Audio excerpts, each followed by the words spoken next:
Buenas tardes, estamos nuevamente en Sinderesis TV. Gracias por estar aquí presente en esta plataforma digital, que es un canal que tiene una iniciativa para hablar diversos temas en el ámbito económico, político y social, con el firme objetivo de buscar el consenso ciudadano.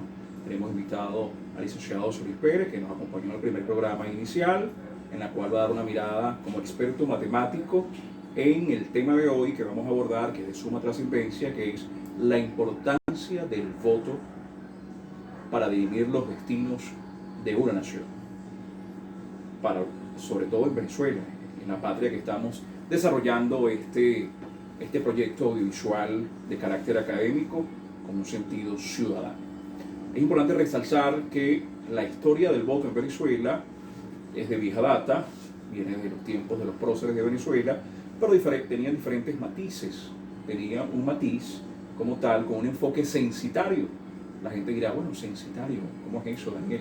Censitario, que era solo aquellos los que poseían bienes, tenían el derecho a ejercer el voto o el sufragio de aquel entonces, en la cual cercenaba toda la posibilidad de los demás integrantes de la sociedad, ¿verdad? Ni hablar de los aborígenes, pardos, zambos, solamente era exclusivo para las personas de la colonia, los blancos criollos, los blancos peninsulares, principalmente. Hubo una evolución, ¿verdad?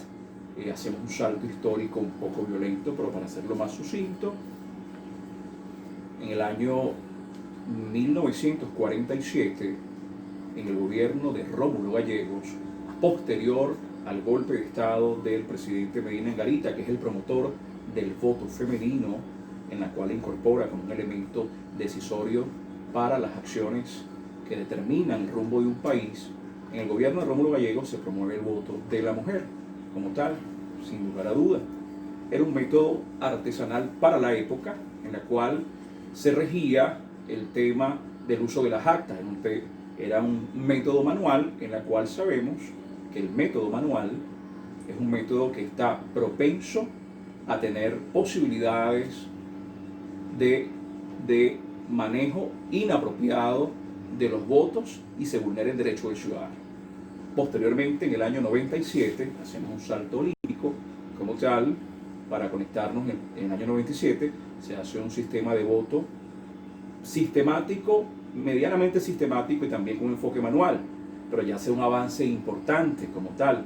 Otro elemento para señalar: del 98 en adelante hubo un cambio a nivel de las autoridades del CNE, en la cual se promueve la participación ciudadana, porque se han encontrado datos importantes en la cual la ciudadanía que vivía en los cinturones de miseria o los barrios populares caraqueños tenían dificultad para acceder al voto, porque tenían los centros de votación muy retirados, porque muchos de ellos, millones de venezolanos, no tenían la posibilidad de tener cédula.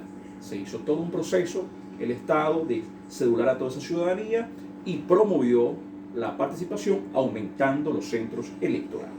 Eso es muy importante, en la cual se dio una masiva participación en estos más de 15 años como tal. En el año 2004, que es un año emblemático, licenciado, para resaltar, se interviene o se hace la modificación en positivo, adaptado a las nuevas tecnologías del voto tecnológico como tal, en la cual el ciudadano podría verificar en tiempo real con un comprobante, después de emitir y seleccionar el candidato, podía verificar que su voto se había respetado su voluntad popular. Y de acá para allá hemos tenido aproximadamente, esta elección del día domingo sería la elección número 25, si no me equivoco. Sí, licenciado, 25 elecciones, en la cual la ciudadanía se ha hecho prácticamente experta en el poder de decisión de regir los destinos del país. Porque es importante votar. Cuando tú votas, ¿verdad?, tú decides, tu opinión tiene un peso y un valor. Cuando dejas de hacerlo, en mi humilde parecer, no sé si al licenciado le parece, tú mismo te cercenas tu derecho a opinión y no será tomado en cuenta en ningún escenario. Es un voto en el cual tu voto o el voto de un ciudadano potentado con grandes ingresos económicos tiene el mismo valor, y eso es importante, porque hubo un tiempo que el voto era censitario. Entonces es importante votar. Si nos hacemos un raconto de lo que ha ocurrido recientemente en países hermanos, nos hemos dado cuenta de que cuando ha habido convulsiones sociales, la única vía de consenso y de dirimir diferencias ha sido a través del sufragio universal. Lo vimos recientemente en Bolivia, un país convulsionado donde se había aparentemente, había hablado de un fraude hace un año, ¿verdad? Hubo una revuelta ciudadana, se decidió que la única vía para restablecer el hilo constitucional era a través del voto y quedó, creo que ampliamente demostrado, donde es público y notorio, en todos los medios de comunicación internacional, ¿verdad? Otro evento también importante, 3 eventos que pudiéramos señalar para no colapsarlos de tanta información. El evento que acaeció en Chile, ¿verdad? Donde se promueve, ¿verdad?, la elaboración de una nueva constitución, ya que ellos poseían la constitución, que es una contradicción histórica de un ciudadano que era tildado de dictador. Se permanecía en pleno siglo XX, algo inédito, ¿no?, para pensar y cavilar profundamente. Y se hizo una votación donde fue, y dicen los medios internacionales, lo que llaman todas las corporaciones mediáticas y las redes sociales, que fue un voto altamente participativo, ¿verdad? Y el último voto reciente, tenemos el voto de los Estados Unidos, que aunque es un voto de segundo grado, que hay que aclararlo, un voto de segundo grado, que es extraño, ¿no? Un voto de segundo grado, aparentemente en lo que nos han vendido como un país de primer mundo. Es como para pensar, para cavilar profundamente. Un país de primer mundo donde hay un voto de segundo grado quiere decir que tu voto no decide directamente los destinos del próximo regidor de la Casa Blanca, sino unos colegios electorales, en la cual 270 votos o ciudadanos que le delegan esa responsabilidad deciden quién van a manejar los destinos de esa nación. Como pueden ver, pero bueno, no podemos menospreciar que hubo una participación masiva, inédita, en la cual uno de los candidatos, de nombre Joe Biden, de la ala democrática, obtuvo 80 millones de votos y el actual presidente Donald Trump 74 millones. O sea, tiene relevancia. Todos los problemas sociales y para avanzar una nación, en nuestro humilde entender, se rigen a través del destino del sufragio universal. Tu voto siempre decide e invitamos a la ciudadanía a votar por el color que sea, pero que tu opinión quede plasmada dentro de las elecciones como ejercicio democrático venezolano, ¿verdad? Ahora tenemos aquí al licenciado José Luis Pérez, amplio conocedor del mundo matemático, que nos va a explicar la mirada electoral de un enfoque matemático, que es importante que ustedes se lleven esa herramienta del saber. Si es tan amable.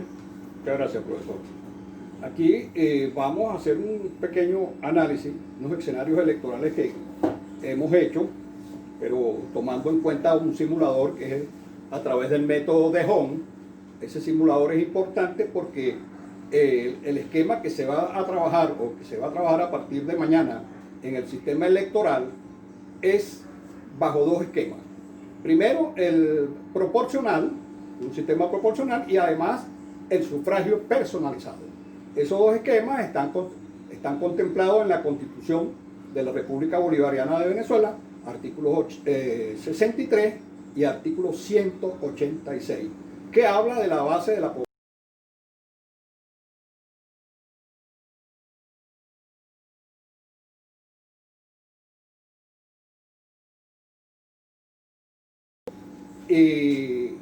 El primer escenario que vamos a tomar es lo que sucedió en el año 2015. Ese es el primero que vamos a tomar. Es decir, cómo estuvo contemplado la cantidad de votos que hubo. Por ejemplo, en ese año hubo 75% de participación electoral. Importante. Y el gobierno, vamos a decir, tuvo 41% de participación electoral, que representó 55 diputados. Mientras que la oposición, que fue unida, tuvo el 56% y representó 112 diputados. Ese sistema no es el sistema que se va a utilizar ahorita, sino es un sistema mixto, donde se va a utilizar el método de Hom y a la vez los votos nominales, es decir, lo que se conoce como el sufragio personalizado. Entonces, estamos tomando en cuenta que en esta primera parte se utiliza, digamos, la misma proporción del año 2015. Si nosotros utilizamos la misma proporción del año 2015, van a haber aproximadamente tres eslabones o tres bloques electorales. El bloque opositor, que sacó el 56%, que en este caso estaría distribuido en dos bloques. Yo lo distribuyo en dos bloques porque generalmente en estas elecciones lo más importante es que los partidos tienen que tener una alianza estratégica para tener candidatos homogéneos.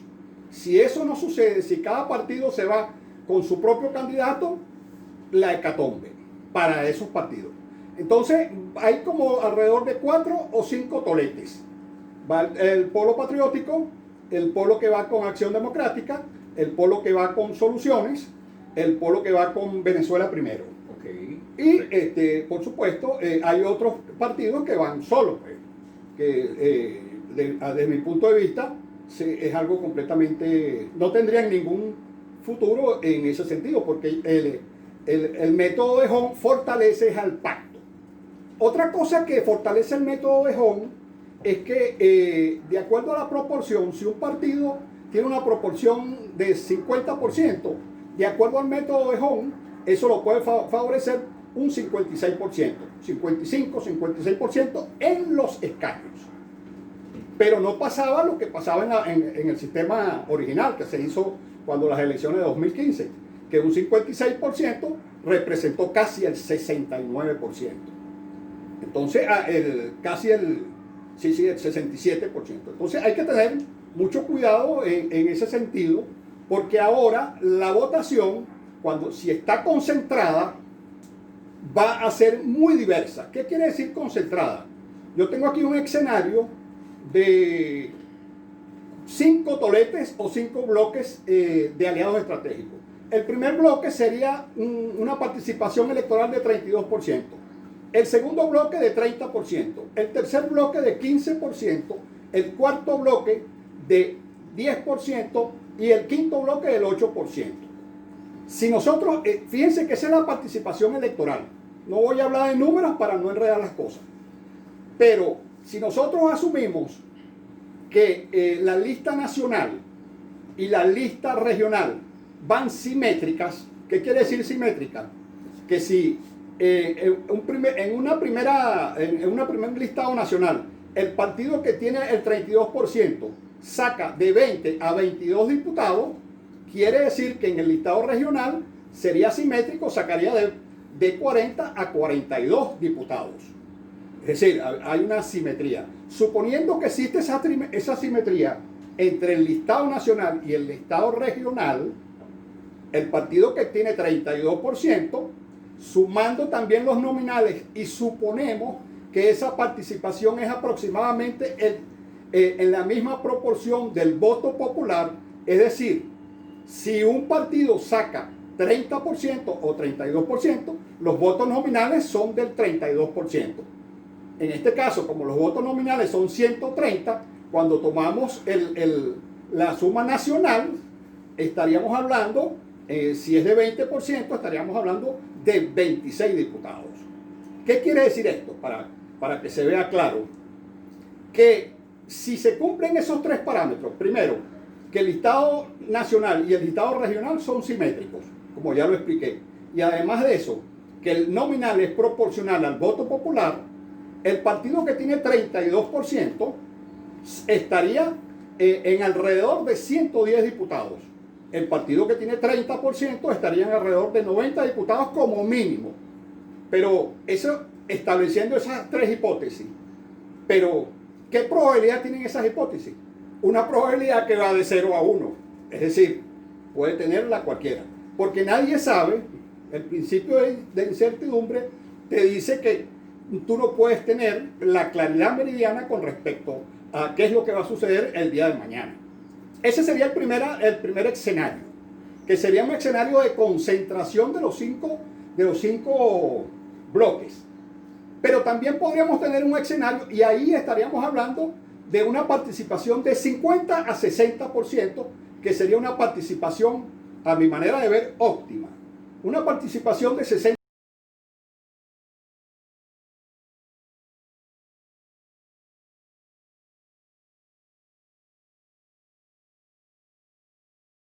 El primer partido tendría aproximadamente de 90 a 110, hablando en los términos que estamos tomando en cuenta. No se olvide que el voto nominal tiene una forma específica. Gana el que tenga más votos. Y como hay una composición geográfica, lo que yo estoy diciendo es que hay una simetría en los tres casos. Entonces eso lo llamaríamos como un voto teórico, estaría en esa contemplación. Ahora bien, si estábamos hablando en este momento de 35%, que muchas encuestas dicen que la participación va a ser de 35%, suponiendo esa participación netamente pesimista, para mí sería un estado pesimista. Si se tiene la misma concentración, entonces se movería igual el número de diputados, 90, 110, entre el primero y el segundo. Es decir, que para ellos poder poder trabajar en la asamblea, necesitarían que cohabitar conjuntamente. ¿Es eso una ventaja o una desventaja para la democracia venezolana? Ya eso queda de parte y parte hacer el análisis, porque lo que realmente se busca es que los venezolanos de alguna manera tengamos, si vamos a tener una discusión de tipo partidista, que no sea de enemigo, sino que sea de adversario, que es lo que se pretende buscar, porque hay una diatriba, o se vota o se va a la barbarie. Entonces, la mayoría de los venezolanos, en una gran proporción, 80-90%, prefieren la alternativa pacífica, pues, porque indudablemente eso sería que habría muchos muertos.